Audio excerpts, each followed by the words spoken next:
You're watching Beyond Markets. Welcome, I'm Esther Awoniyi. Many thanks for joining us. On today's show, we'll explore ways to drive the digital economy in Africa.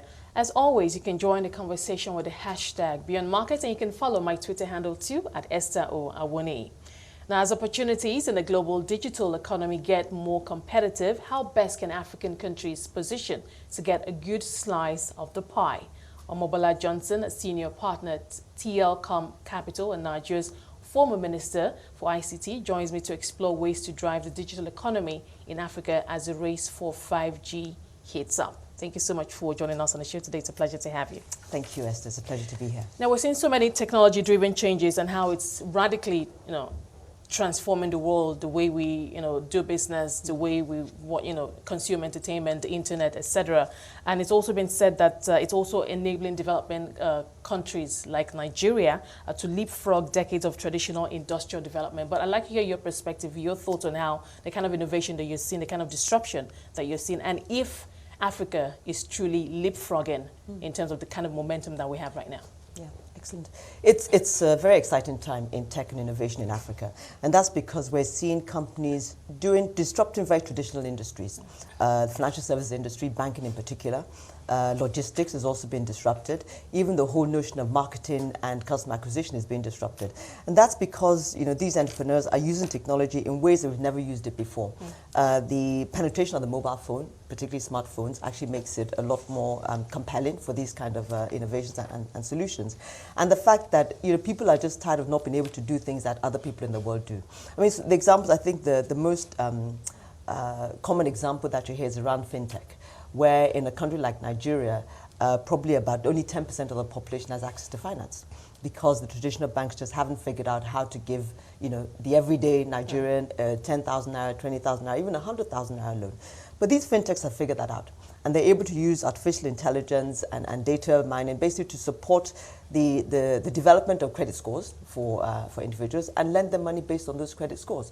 And it's money that's lent for 30 days is paid back, and it's just 2,000, 3,000 loans a day. It just changes the whole landscape of access to finance and basically financial empowerment for many Nigerians that don't have access to that. So that's one way the innovation is disrupting, in essence, the traditional banks, but other industries as well are being disrupted. Okay, would you say that Africa, are we already putting ourselves on the map, on the global digital Oh, absolutely. I think that over the years, we've become, when you look at, maybe the proxy for that is the amount of capital that is coming into the continent every year.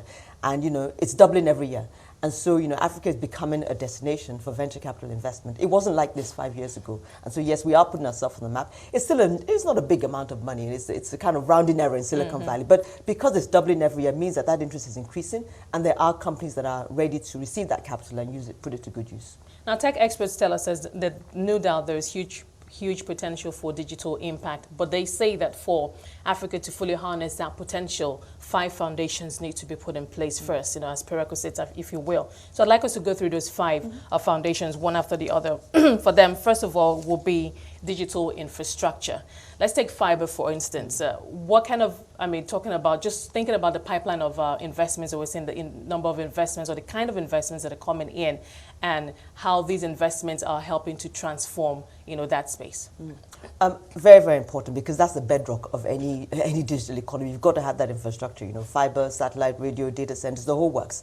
And it's interesting you ask that question, because just yesterday, NCC had this leadership summit, and I was asked to speak about, what's the best fit infrastructure for an emerging economy like Nigeria. And, you can talk about the technical side. We don't have enough fiber. When you leave the cities of Lagos, Port Harcourt, Abuja, potentially Kano, you don't get the kind of connectivity that you want. It's not fast, it's not reliable, and all of that. So, the point I made there was that there are 5 things, I think 5 things, yes, okay. That we need to have, interestingly, around digital infrastructure. It's got to be ubiquitous. It's got to cover the entire country. That's number 1, because it doesn't at this point in time. It's got to be reliable. That means that it's got to work all the time. You can't have times when when internet is down. It's got to work all the time. It's got to be fast. Because the things that we're trying to do on that infrastructure, we cannot be waiting, 30 seconds for things to download. It really that's not the way the world is going.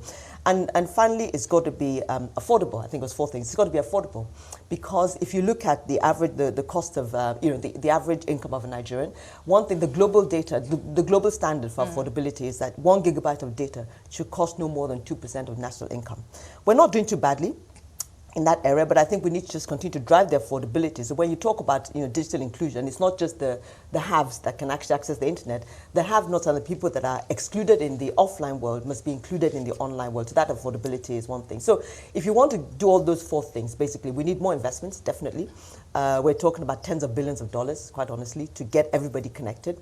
We need to move from 3G to 4G. We have 4G now in some of the major capitals in the country, but we don't have 4G everywhere. And of course, there's a race to 5G now that you hear. I mean, that's that is that conversation alone on 5G. Yeah. We will talk about it, but I mean, for the investments that are coming in, I mean, we've seen the likes of Main One. I had Main One here a few days ago, and obviously there's interest and there is investment on the ground. They're willing to, and there've been a number of bottlenecks. I mean, right of way, licensing, etc. But it would appear that more now the government is more willing, not just in body language, but in actual action to help these companies that are willing, these private companies that are willing to make those investments to ensure that it's smooth sailing for them, and at least to the best of their ability, help them remove these bottlenecks. And for a state like Lagos State, we're seeing even that more commitment on the part of the state to actually create an enabling environment and also help in whatever ways they can. But for the investments, I mean, for a country like Nigeria, over 200 million, well, depending on who you ask, almost 200, over 200, Yeah. 200 million. But in that region, I mean, the volume, the scale of investments, it has to be huge. I mean, where are we in that respect? If I can just give you a sense of the scale, when I was minister, we did an access gap study which looked at the places that don't have connectivity. How much would it cost us to give them connectivity? And it was in the range of about $14–15 billion. That was in 2013, 2014. And that was really just for 2G or 3G signal. So if you're looking at 4G or 5G, just multiply that by several orders of magnitude. So you're looking at $30–40 billion that we need. It is a lot of money. And when you track the investments that have been coming in over time, those investments have actually been decreasing for various reasons. Because decreasing. They have been decreasing because if you look at, yes, it's true that broadband penetration has increased, but new investments in this area, it's not been as much as it has been before. So not so much, it's not as much as it was before. So if you look at between now, I think there was a figure that was actually mentioned yesterday where between the time when we gave licenses for GSM companies and now, about $70 billion has actually been invested in the continent, in the country. But you'll see that in the early days there was a lot of investment because that infrastructure was just being built. Okay. What is happening right now is that the infrastructure is just being maintained in a sense, and the new investments that we need another sort of $5–10 billion a year, the kind of pace that it was when we first started GSMA. We need that kind of pace of investments to start again for us to really get that connectivity, that ubiquitous connectivity and that fast connectivity that we need. Why did we lose momentum? I mean, I would imagine, and it's funny that you said it because I actually thought more investments were coming in, I mean, from what I've heard, and I'm really quite surprised that that's not the case. Well, it's a variety of things. When you look at who was making the investments, it was a big MNOs, the telcos, basically, of the biggest of which was MTN. And with MTN, with all its troubles in the past, the major fine, I think it was about 4 or 5 years ago, the other fine, because of that, they've actually sort of slowed down their investments. And if you think that they're the biggest, they're probably about 40% of the market, that would actually have an impact on the investments coming into particularly around infrastructure. But there have been new investments, but Main One has made investments, Rack Center, there've been many data centers and many other companies. But if you really track it, I think the investments has slowed down, and we need to get to a point where we're ramping it up. And that's where the government, like you said, really just has a very important role to play in basically giving a narrative to investors, whether foreign or local, that we do need more investments. We are creating a level playing field for investments. There's a regulator that is consistent, that is firm, that is predictable, that will allow those investments to give the expected return. And that's the kind of thing that government needs to be doing right now. If I can just quickly touch on the issue of right of way, because again, we spoke about it at the leadership summit at NCC yesterday. Lagos State is an exemplar in the sense that they understand this whole notion of a digital economy and what it contributes and how it accelerates development. But there's still many states in Nigeria where we're getting a lot of these issues around right of way and around even the illegal taxes. And it's a great constraint to building that infrastructure. I'm sure Main One would tell you that they can move 5 or 6 times faster in laying out terrestrial fiber if they had the right to win, if they didn't have the illegal taxes. Speak to the president of Alton, the Association of Telecom Operators. It is so, you can hear the frustration in their voices where we need to do something about this.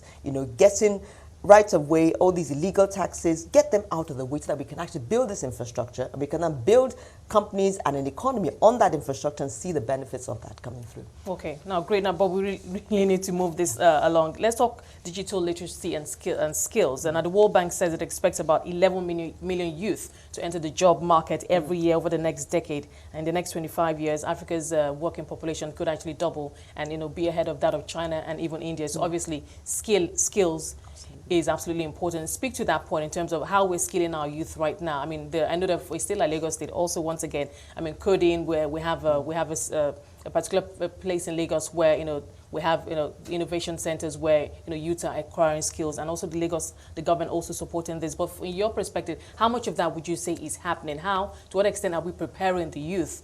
Because employers right now we hear are scrambling to fill in positions of people who have digital skills, and it's a problem. It is a problem, and yes, there are pockets. It's a very fragmented. The way that it's been addressed right now is very fragmented. So Lagos State does something, some private sector do something. Microsoft just announced something around digital skills and development. So it's been done in a very fragmented manner. But if we're going to keep the pace of the growth of these technology companies that need those digital skills and talent, then we have to have a much more holistic and a bigger attempt to create or to develop these skills. So in short, I don't think we're doing that well. There are many, many skills and talents that we need to fuel this digital economy that we don't have right now.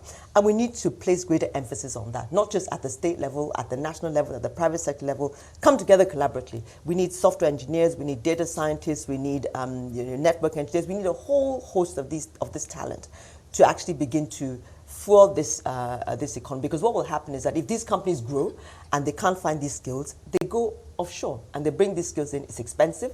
It just means that we're not developing what is a great opportunity for us, because we have the companies that would take these skills and we're not developing that great opportunity. So that we're not doing enough, quite honestly, and more needs to be done. But for a country like Microsoft, I think, and I did have them here also not too long ago. They were talking about the launch of I think it was the African Development Center. Where, absolutely. Yes. Yeah. So I'm thinking for a company like Microsoft, do you think that could serve as an encouragement to other companies to come and make the investments themselves? Oh, absolutely. Skill and tool this youth or this future, the graduates that are going to be part of the workforce of the future, to skill them themselves, Absolutely. I mean, look, Andela was at the forefront of this. Andela is a portfolio company of TLComs. Andela has developed over 1,500 software engineers across Africa, about 600 or so in Nigeria.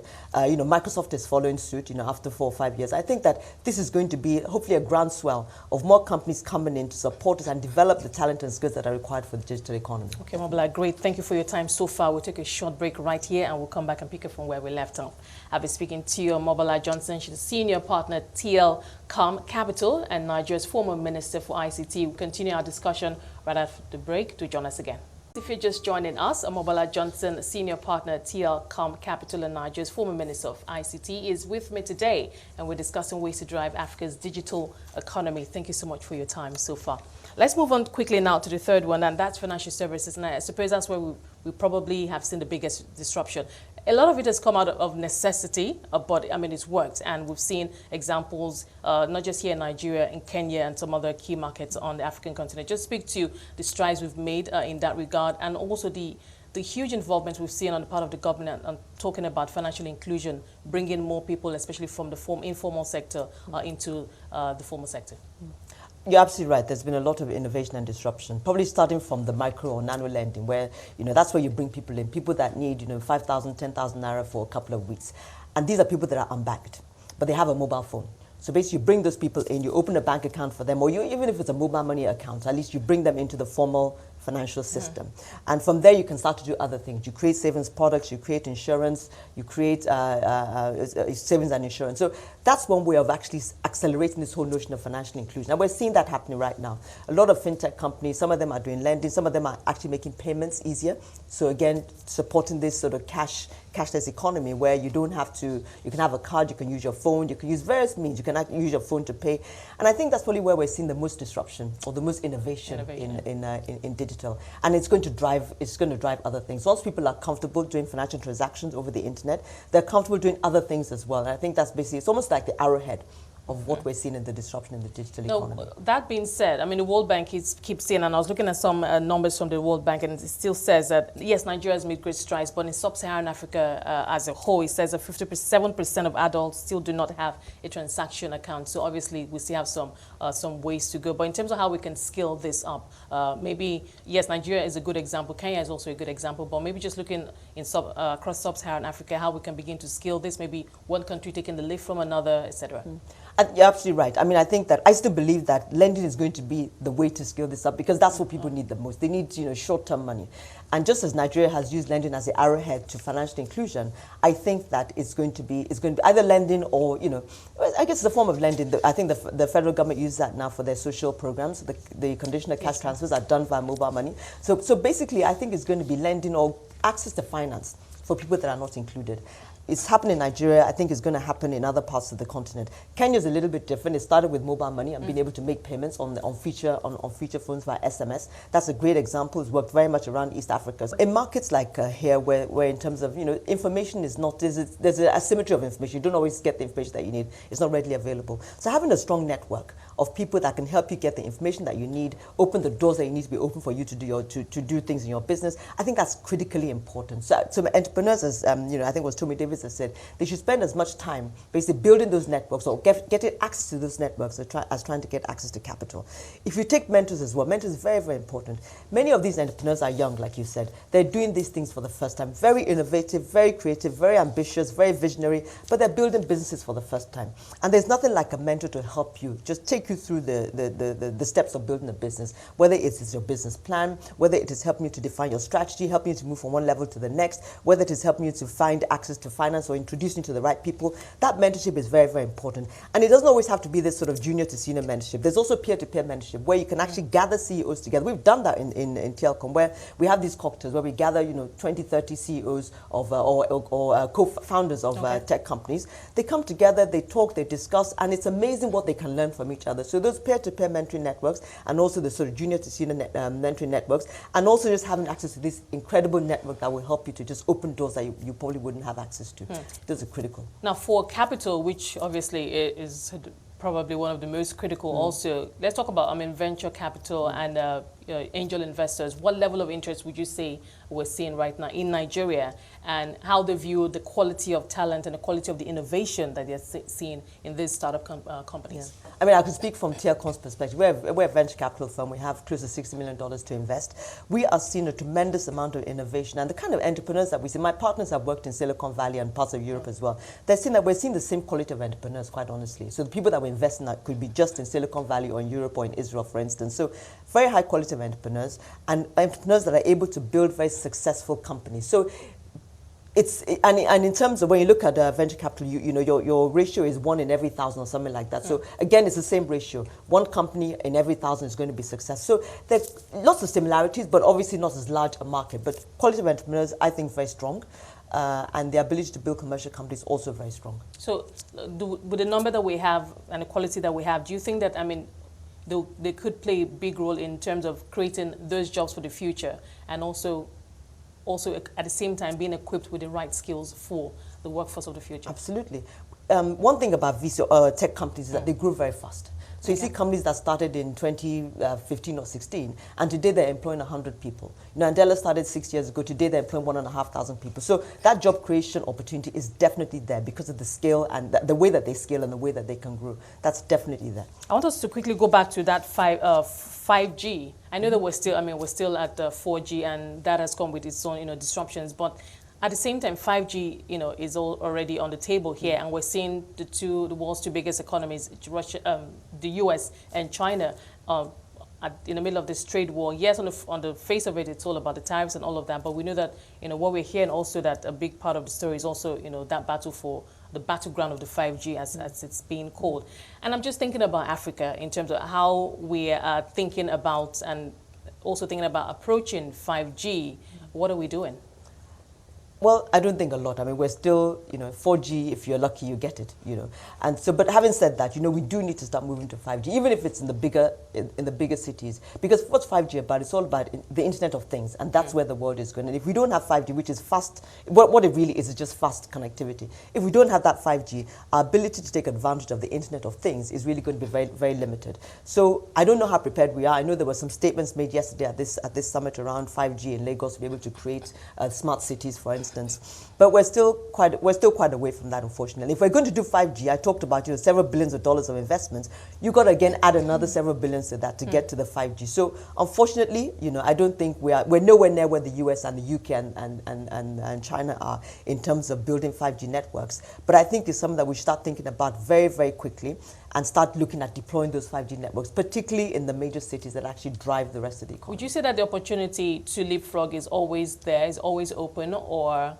It's always there. It's always there. Absolutely. So just make the right amount of investment, scale them up, build momentum, and then absolutely, and then we're there. Okay. What about regulation? We talked earlier. You touched on that point earlier. How would you? I mean, your assessment of the regulatory environment here. Yeah. You talked about the fact that it needed to be predictable and fair, and and all of that. Would you say that? I mean, just look into the future, where we are right now, and how that could progress into the future. Yeah. I think as far as tech is concerned, we don't have the right kind of regulation. I think, and when this is just not regulation in terms of the IT industry, it's all regulation, okay. Every regulator. There needs to be a greater understanding of how tech companies are built and how they scale, because that's the beauty of a tech company. It's the scalability of those companies. And I think the regulators need to understand that these companies grow very fast. They scale very fast. They need decisions to be done very quickly.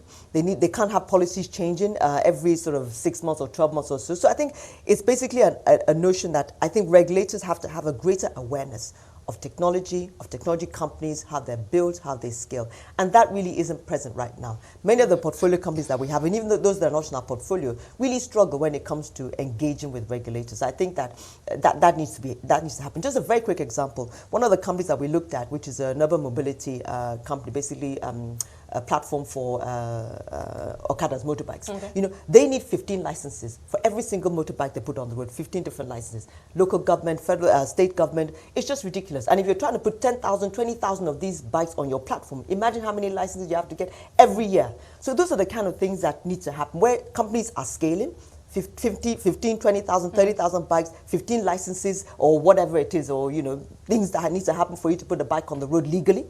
We can't have that. And so I think regulators need to begin to understand that and really get an understanding of the tech companies and how they scale, and really begin to develop regulation around that. And I think that this speaks to the level of engagement between private sector and the government. And what we hear, from time to time, you mentioned the Telecoms Association. Yes. I mean, we have them here from time to time, and they talk about the fact that they are engaging with the government, and I'm just wondering, aren't these issues discussed when that opportunity comes? Yeah, it's something that the mind just boggles. We talk about engagement.